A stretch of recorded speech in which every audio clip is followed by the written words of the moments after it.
Minha mãe uma vez falou que a sustentação de uma família está sempre nas mãos de uma mulher. Na época eu era jovem, né? Eu falei, ai mãe, que injustiça, tá sempre nas costas da mulher. Hoje eu vejo que é verdade. Quem sustenta, quem dá equilíbrio, quem acaba segurando as pontas de uma família tem sido a mulher. Tanto que programas de governo, na hora de registrar uma casa, né, de um programa habitacional, registra no nome da mulher, porque sabe que a mulher não abandona a família. Estava encerrando 30 anos de carreira na Polícia Militar. Eu sou filha de policial, né? Na verdade eu ingressei na polícia por quê? Porque eu tinha paixão pelo que o meu pai fazia. Eu tinha uns 8 anos de idade, mais ou menos em 1978, quando o meu pai, em Campos do Jordão, durante umas chuvas muito fortes, foi desenterrar pessoas soterradas com as próprias mãos, porque naquela cidade não tinha corpo de bombeiros. E aí eu via ele e os companheiros deles e as pessoas, né, que estavam trabalhando como voluntárias, salvando pessoas.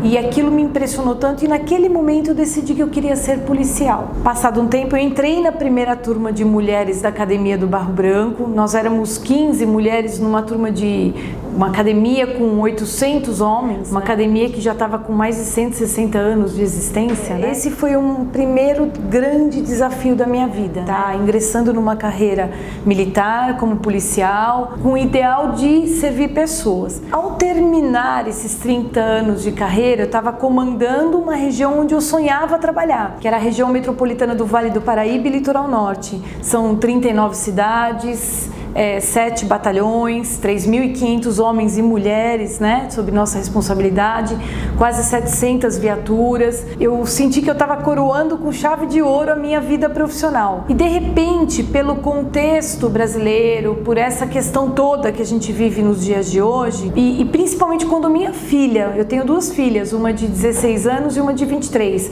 e a minha filha mais velha falou, mãe, eu tô pensando em ir embora do Brasil. Eu acho que esse país não tem mais jeito. Isso me chocou tanto, que eu falei assim, meu Deus, agora neste momento em que eu estaria pronta para curtir a minha família, né? Eu vou me colocar à disposição para a política, porque eu acho que é uma forma de estar colaborando, de estar ajudando a tentar fazer a coisa certa. Mostrar que, tal como na minha vida toda de policial, é possível trabalhar bastante, fazendo a coisa certa, com honestidade, transparência, olho no olho e coragem. Para entrar na política, eu acho que a gente tem que ter muita coragem, porque a gente se expõe demais, né? Achei também que, pela experiência que eu angariei nesses últimos 30 anos, né, em gestão pública, lidando com pessoas, lidando com políticos também, porque a gente tinha que transitar muito, né, com prefeitos, é uma experiência que eu poderia colocar à disposição do bem também e trabalhar muito pela região que eu comandava. Foi isso que me levou, esse histórico que acabou me levando a entrar inicialmente como pré-candidata a deputada estadual, a convite de uma pessoa que era muito amigo meu, o deputado federal Capitão Augusto, que está hoje no Partido da República, é um deputado federal que inclusive aparece lá no Congresso Nacional fardado, de tanto orgulho que ele tem da polícia e tudo. Ele me convenceu de que nós precisamos reforçar a bancada de pessoas de bem, pessoas que não querem ser político para carreira política. E pelo exemplo dele, eu acabei também aceitando, até a convite dele, de ingressar na política como deputada. E ao longo da minha pré-campanha, eu acabei sendo consultada pelo governador Márcio França se eu aceitaria sair como sua vice-governadora. Eu confesso que eu quase infartei, porque para quem está iniciando, né, uma vida, né, ou tentando buscar uma chance na política, de repente já ser chamada para compor com uma pessoa que tem anos de experiência e numa função do executivo, que é o governo do estado, é claro que preocupa, é uma responsabilidade muito grande. Por que eu, né? Foi a primeira pergunta que eu fiz. Ele falou que primeiro que ele queria uma mulher, porque nós temos uma grande maioria feminina, né? O nosso país, hoje, pelas estatísticas, são quase 52% de mulheres. Falou do meu perfil, uma pessoa íntegra, uma pessoa que ao longo da carreira demonstrou muita realização, tive bons resultados, né, por onde eu passei. E um dos fatores que eu achei interessante, ele até falou, coronel, a senhora tende a ser mais de direita e meu partido é de centro-esquerda e eu quero fazer um governo de composição, eu quero fazer um governo onde os ideais estão acima das ideologias, onde a gente possa buscar resultados, buscar o que tem de melhor, onde quer que seja, e a senhora tem um papel muito importante nisso. Quando ele falou desse jeito, eu me convenci de que eu estava assumindo um compromisso bacana e que eu tinha condições sim de ajudar, de colaborar, porque a minha vontade é exatamente essa, é identificar o que tem de melhor, com humildade, sem vaidade, sem conotações ideológicas, partidárias, não. Ver pessoas, né, e boas ideias que tenham condições de somar pelo nosso estado, pelo nosso país. A gente se colocar à disposição para ser vice-governadora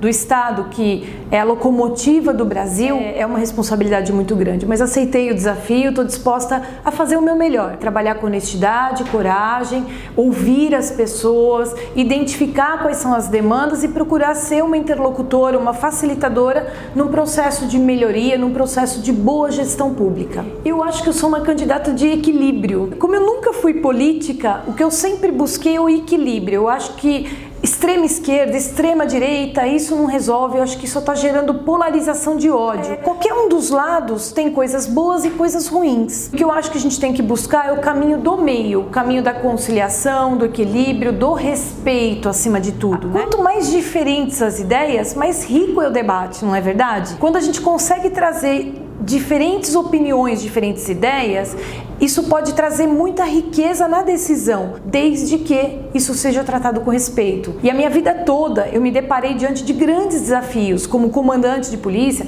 A gente enfrentou de tudo, né? Rebelião em presídio, crises econômicas fortes, manifestações públicas de grande potencial, greve dos caminhoneiros ao longo, né, da história de carreira, reintegrações de posse, e tudo sempre foi assim, trabalhado a resolução por meio da mediação, da conciliação, do diálogo, sempre com bons resultados. Quando a gente fala em segurança pública, a gente tem que lembrar que a segurança pública não é só polícia. Para construir segurança pública, a gente tem que trabalhar em níveis de controle social. O primeiro nível de controle social é a família. Então, quando a família educa, a família dá exemplo, a família passa valores. Junto com a família tem a fé. Não importa qual fé que seja, né? Mas a fé é que passa valores de convivência social, como respeitar os outros, tratar os outros como gostaria de ser tratado. Família, fé. Depois nós temos a educação na escola, a educação formal. Muitas vezes aquela criança, às vezes ela tem um ambiente familiar desestruturado, mas ela encontra na escola uma referência do que é certo e do que é errado. Ela acaba sendo acolhida num ambiente capaz de recuperar e direcioná-la para o caminho certo. Depois a gente tem a questão cultural, aí a gente tem a questão de emprego, lazer, cultura, esporte, a questão de trabalho, habitação digna, infraestrutura, planejamento urbano, iluminação. Tudo isso são níveis de controle social para gerar segurança, responsabilidade na gestão de cada área dessa. E depois a gente ainda tem as leis, né? A aplicação das leis. Aqui no Brasil, a gente ouve muito falar em lei que pega, lei que não pega. Não existe isso. A lei tem que ser respeitada, a lei tem que ser cumprida. Pequenos delitos geram grandes delitos. Pequenas incivilidades geram grandes incivilidades. Se a gente não trata o pequeno problema, ele vai virar um problema de grande e difícil resolução. E quando tem falhas nesses níveis de controle social, a gente chega nas polícias. As polícias, elas trabalham exatamente com a não conformidade desses níveis de controle social. E depois da polícia fazer a sua parte, a gente ainda tem o Ministério Público e o Poder Judiciário para dar tratamento ao crime ou à não conformidade social praticada, e o sistema prisional, que tem como objetivo reeducar esse infrator da lei e devolvê-lo melhor à sociedade. Então não adianta a gente só falar em polícia, combate ao crime, combate ao tráfico. A gente tem que tratar a raiz da violência, que está lá na família, está lá no bom exemplo, está lá na educação. E eu vejo que hoje a educação é o grande caminho de crescimento do nosso país. A redução da maioridade penal, ela pode ser vista como um mertiolate, digamos assim. É uma situação que vai apagar um incêndio imediato, mas não vai resolver o problema. Hoje a gente pega grande parte dos jovens que estão sendo presos por envolvimento com o tráfico de drogas ou por envolvimento a furtos, roubos, né, esses delitos que afligem muito a população. Quando o traficante traficante, ele assedia uma criança, um adolescente para poder estar se envolvendo no tráfico, ele faz exatamente pela certeza da impunidade. Então é um fator que atrai. Quando você reduz a maioridade penal, você pode até ampliar a abrangência da internação desse jovem infrator. Só que o criminoso, o assediador do crime, ele vai buscar o jovem cada vez mais jovem. Então não resolve o problema. Na verdade, é o que eu falei, é uma medida paliativa que não vai resolver. A gente tem que buscar tratamento nas causas raízes. E uma das causas raízes é exatamente tirar esse jovem da influência do traficante ou do mau exemplo ou de locais mais vulneráveis. E para isso o caminho é exatamente a educação, o esporte. O esporte é um grande vetor de atrair o jovem para uma atividade que ocupa o tempo de forma saudável, que ensina o respeito às regras, o respeito ao adversário, né, traz saúde e de repente até gera uma perspectiva de futuro. Eu estava na ativa como policial, numa ronda minha numa área de tráfico, numa ronda, numa operação, eu acabei apreendendo um jovem de 13 anos fazendo tráfico de drogas. Estava com uma quantidade grande de drogas, apreendi, coloquei na viatura e comecei a conversar com esse jovem rapaz. Perguntei, rapaz, você que idade tem? 13 anos? Você não quer ser bombeiro, não quer ser professor, não quer ser jogador de futebol? E a resposta dele me chocou. Falou, eu vou morrer com 15 anos mesmo? Sem visão de futuro, sem visão, perspectiva. Como que isso acontece? Como que um jovem, tão jovem, de 13 anos, perdeu uma perspectiva de futuro? Então eu acredito que o caminho hoje é realmente investir na questão social, que é tratar essas famílias doentes, essas famílias vulneráveis, uma atenção para esses bairros mais vulneráveis, é ter o Estado, no sentido lato, mais presente nesses locais onde realmente existe a maior demanda, e inclusive de violência contra a mulher, que também não tá casado isso, né? A questão do estupro, violência contra a mulher, envolve exatamente esses bairros mais vulneráveis. E a questão da educação, né? Mas a educação com foco no jovem, exatamente de ofertar uma perspectiva de futuro. E isso é um fator crítico que precisa ser melhorado. A gente sabe que esses índices de violência acontecem normalmente à noite e aos finais de semana, quando há exatamente aquele momento de convivência mais próxima do parceiro, do agressor. O Estado deve ofertar uma estrutura capaz de oferecer o tratamento, um atendimento mais personalizado, com um pouco mais de sensibilidade, e a Delegacia de Defesa da Mulher, ela tem esse preparo, ela tem esse escopo exatamente de tratar com um pouco mais de sensibilidade a questão da mulher vítima da violência. Dá para agregar valor, além de tentar trabalhar para que essas delegacias funcionem, nem que for em forma de plantão, de alguma forma a gente amplie esse horário de atendimento, mas trabalhar também com parcerias, psicólogos, mesmo membros da igreja que possam se colocar à disposição para aquele primeiro acolhimento, aquela primeira atenção até dentro da rede de saúde, e para que depois a gente consiga tratar o problema de duas formas, na questão da repressão, da responsabilização do agressor, da pessoa que está sendo responsável, e na questão do acolhimento e do tratamento, né, do empoderamento da mulher para que ela possa enfrentar esse tipo de problema. Eu era aspirante ainda, estava trabalhando na Zona Leste de São Paulo, foi uma ocorrência em que nós fomos acionadas por um vizinho que falou que tinha uma criança sofrendo maus tratos. A gente chegou na casa indicada, denunciada, e constatamos realmente uma criança de 2, 3 anos de idade acorrentado com uma correntinha, tipo aquelas correntinhas de amarrar pássaro, né, de papagaio, no pé de uma mesa e com um pote assim de comida no chão, e aquilo nos chocou bastante, aquela condição.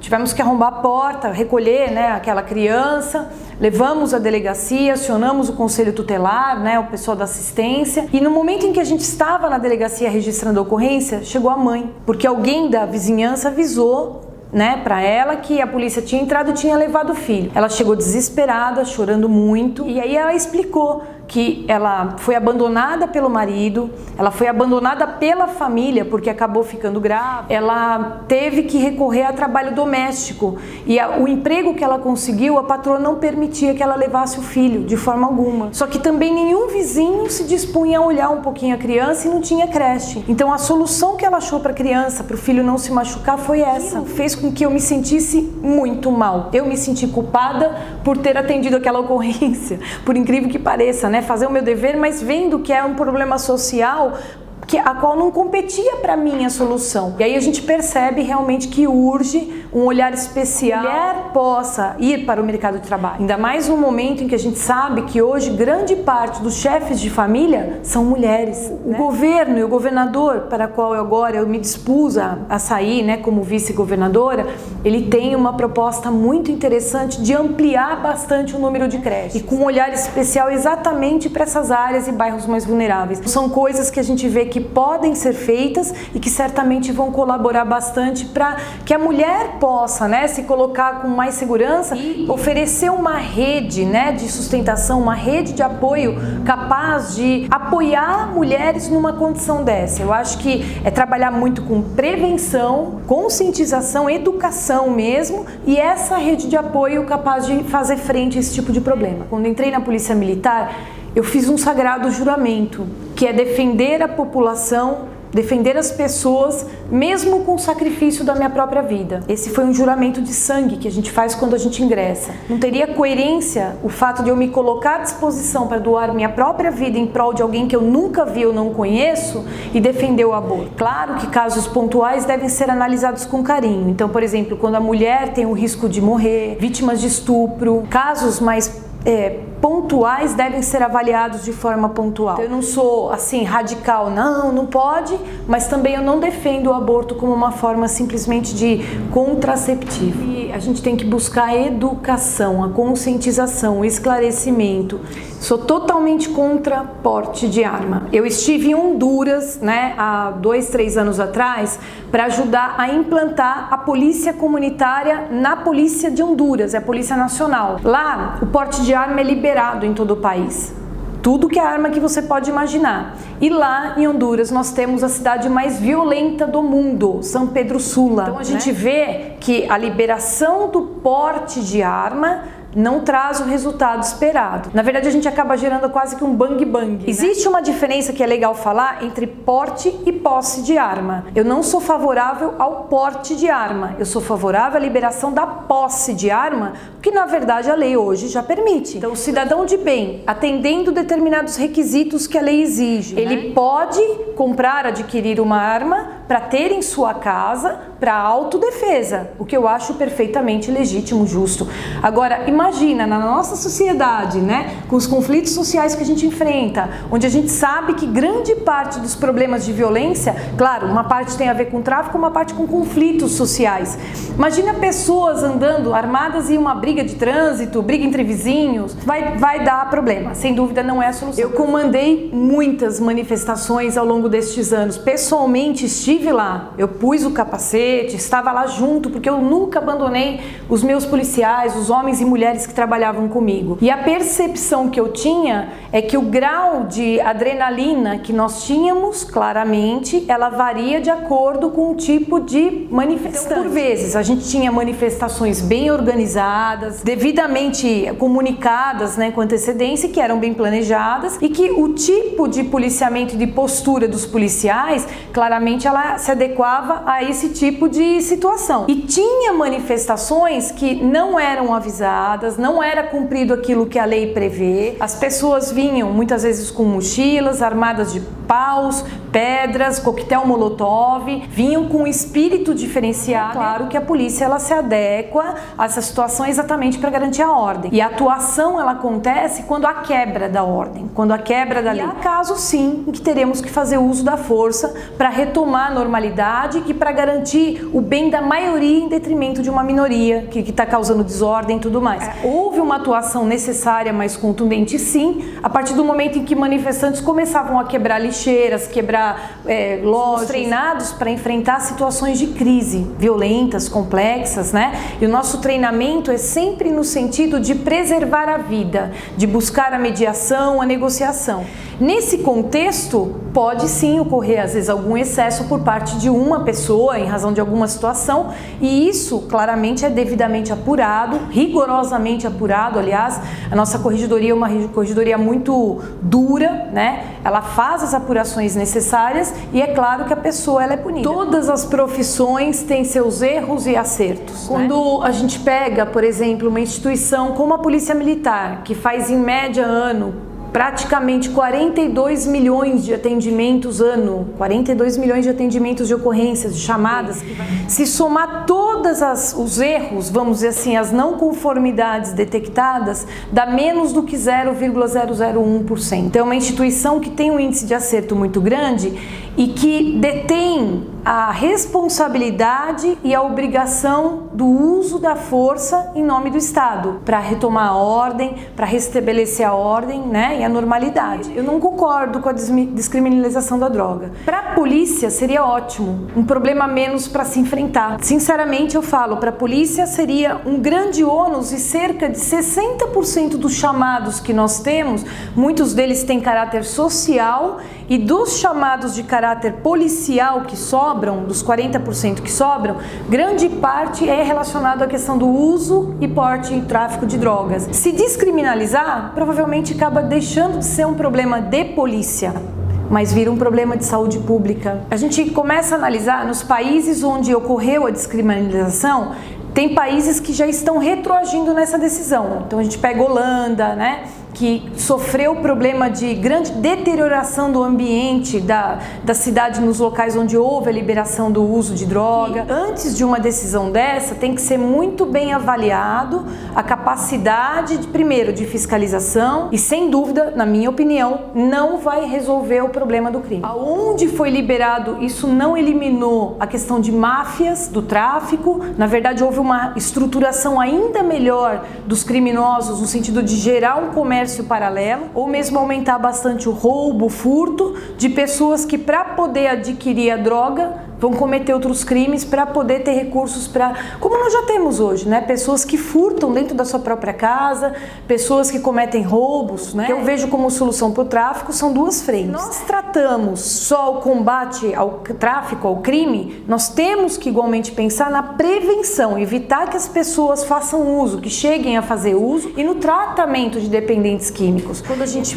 trabalha, investe em prevenção, segundo o Banco Interamericano de Desenvolvimento, a gente economiza $7 em recuperação, né, em gasto. Então é uma economia muito grande na prevenção. Acho que quando a gente pensa em liberdade individual, a gente tem que pensar no bem comum, no interesse público. Se essa liberdade individual pode colocar em risco o bem maior, o interesse público, tem que ser pensado com muita cautela. Se cada um fizer o que bem entende, sem respeitar aquilo que envolve o interesse público, a gente tem um caos, tem anarquia. Então a gente vive em sociedade exatamente por isso, para obedecer regras que beneficiem a maioria, que tragam uma resposta de interesse público. Situação de preconceito mesmo, eu nunca enfrentei dentro da polícia. Eu acho que a mulher por si só, ela, né, por iniciativa própria, quando ela está num ambiente diferente, num ambiente predominantemente masculino, ela se testa, ela quer fazer mais para mostrar que é igual. Eu tenho muito essa percepção das mulheres que, quando elas querem se fazer se respeitadas no ambiente, ela acaba por naturalmente se exigindo muito mais, fazendo muito mais, se dedicando muito mais para ter o mesmo reconhecimento. A gente percebe ainda que há uma minoria de mulheres, né, na política. Parece-me que, não sei se as mulheres não se colocam, se o ambiente ou o próprio sistema acaba filtrando e não permitindo que mulheres tenham acesso à política, mas a gente percebe que ainda é uma minoria. O governador, quando ele me chamou, ele falou: olha, eu quero uma vice que não seja decorativa, que me ajude a gerir, né, que esteja presente, que acompanhe, até porque pode sim assumir o governo no meu lugar, né? Então tem que estar preparada, né? E nós temos um ideal: fazer um Estado que funcione, um Estado menos burocrático, um Estado que ele atenda a sua destinação, que é o quê? Servir bem o povo paulista. Então, dentro desse ideal, não importa para mim ideologia, não importa nada. Esse ideal, olha, eu brigo com o sacrifício, de qualquer sacrifício que for, porque eu acredito nisso. Eu acredito que quem está num cargo público, ele nunca pode perder de vista o interesse público e o bem comum. Impressionante como tem sido grito comum, né, uma expectativa comum uma melhoria no atendimento à saúde. A gente vê a necessidade da questão de reavaliar a questão do número de hospitais, redistribuição melhor das especialidades, e o transporte tem sido, até acima da segurança, tem sido uma grande expectativa. E hoje, com o crescimento das cidades, com o fenômeno da conurbação, que é essa junção, união de cidades que a gente vê que está acontecendo, gerando metrópoles e megalópolis, né? Porque quando a gente vê São Paulo e Rio de Janeiro, a gente está próximo, muito em breve, de ter uma megalópole. É claro que a questão do transporte tem que ser visto com prioridade. E eu acho que a gente tem que pensar em opções. A greve dos caminhoneiros, ela trouxe exatamente em evidência esse problema do transporte. Nos últimos anos se investiu muito na questão do caminhão, né? Das rodovias. E não se gerou alternativas no sentido de transporte por trens, né? Questão de embarcações fluvial, marítimo, aéreo. Eu acredito que é um momento muito importante de estar se repensando não só a questão do transporte urbano, privilegiando o transporte de maior número de pessoas, né? Transporte de massa, melhoria das questões de ônibus, contratos, tudo, acessibilidade, que tem muito a ver com a questão econômica também. Quando a gente tem rodovias, né? Ferrovias, a gente melhora o escoamento de produtos. E hoje a gente tem que pensar os portos também. Tem Porto de Santos, Porto de São Sebastião. Então, se for pensar o desenvolvimento do nosso estado, a gente tem que pensar na infraestrutura capaz de garantir o transporte de toda uma produção. No caso da água, saneamento básico, transportes, né? Concessão.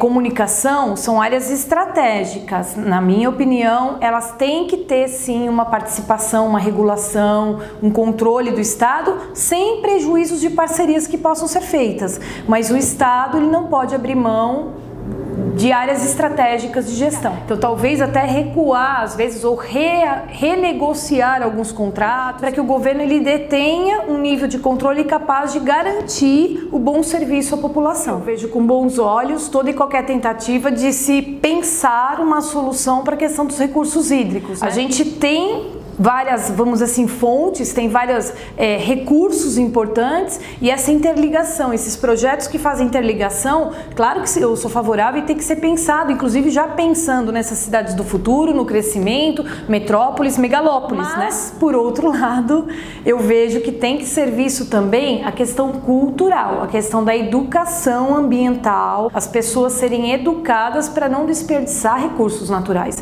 A gente vê que nós pecamos muito como pessoa, como sociedade, como cidadão, na questão do uso responsável dos recursos naturais, né? Até pouco tempo atrás, o militar não podia votar, ele não era considerado cidadão. Veja, eu cheguei no fim de uma carreira honrada, eu não respondo por nada, nunca me envolvi em escândalo, tenho ficha limpa. E o militar, ele vive essa questão da segurança. Quando a gente vê que algumas decisões são tomadas por pessoas que não têm o conhecimento, não têm a vivência naquela área específica, isso preocupa.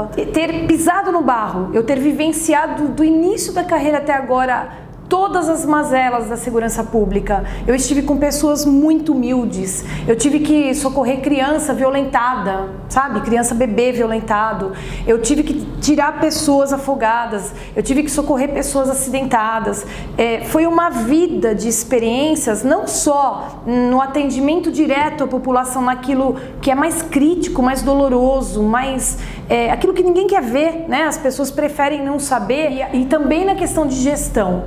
Então, eu acho que essa questão de poder contribuir com essa experiência, colocar essa experiência à disposição, é um motivo de orgulho. Às vezes eu acho muito estranho quando as mulheres falam da questão da discriminação, do sofrimento, né, por ser mulher. Provavelmente eu fui uma privilegiada de ter escolhido uma carreira onde a mulher ela é colocada nas mesmas condições e tem os mesmos acessos que os homens, as mesmas oportunidades. Eu comandei homens, vamos dizer assim, 30% do efetivo que eu comandava era mulher, a maioria era homem. E isso nunca me foi problema, mas a gente sabe, a gente reconhece que existe sim uma diferença salarial, existe sim, na hora de contratar, muitas vezes, a mulher é preterida em relação ao homem. Existe sim também uma série de limitações por falta de creche, por falta de condições. A mulher, ela acaba sendo a chefe da família, acaba carregando esse ônus. As pessoas questionam muito a questão de cota, né? Ah, é certo, é errado? Eu acho que é necessário ainda, até que a gente consiga ter essa mudança cultural, essa questão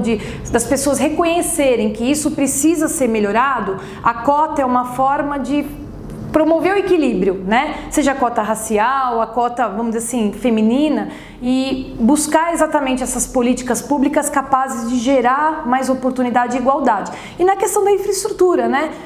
Creches, dar condições à mulher para que ela possa ir para o mercado de trabalho. As mulheres têm que buscar, sim, a igualdade, o respeito. Eu tenho um pouco de medo das feminazes, né? Daqueles casos de mulheres que acabam levando para os extremos, acaba gerando uma identidade de desequilíbrio. Não, eu acho que nós temos que estar lado a lado, ombro a ombro, respeito, igualdade. Igualdade no acesso, igualdade na educação, igualdade nas oportunidades. A mulher tem que acreditar no seu poder, tem que acreditar na sua capacidade, acreditar que nós somos capazes de fazer muita coisa, mas nunca perder aquilo que a mulher tem de mais bonito, que é a sensibilidade, a solidariedade. Nós temos sim que ocupar o nosso espaço sem revanchismo, sem ódio, sem polarização, sem extremos. É somar, é o equilíbrio, e nós temos condições de buscar isso sim juntas.